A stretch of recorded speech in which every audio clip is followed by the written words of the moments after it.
Idan wannan ne zuwanka na farko wannan tasha, ka daure ka danna mana subscribe kana ka danna alamar ƙararrawa domin hakan shine baka damar samun zafafan bidiyon mu da zarar mun dora.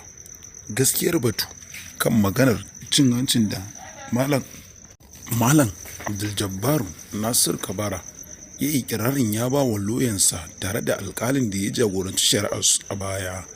Bayan doguwar shari'a da aka yi, an ba da belin wannan malami a Abuja, wata kotu da take a Abuja. Sai dai bayan cin kaɗan bayar da shi beli ya bayyana wa duniya cewa tabbas ya ba wa alƙali da lauya cin hancin har naira miliyan 2 domin a fitar da shi daga gidan yari da aka kai shi a jiya. Sai dai jim kaɗan bayan fitar da wannan labari na wannan malami, alƙalin da ya jagoranci wannan shari'a ya fito ya musanta zargin, kana ya ce ƙage ne da ƙanzon kuregi ko sharri da wannan malami yake so ya masa tare da ɓata suna da yake masa.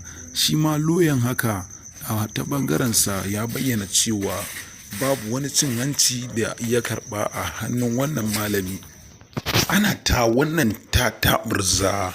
Malami ya bayyana cewa shi sam bai karɓi wani cin hanci ba, inda shi wanda ya bayar yake ikirarin tabbas ya ba da naira miliyan 2, inda aka ba wa alƙali miliyan 1,500,500. Loya ya ɗau nasa, kana aka ba wani mutumi da ba bayyana sunansa ba.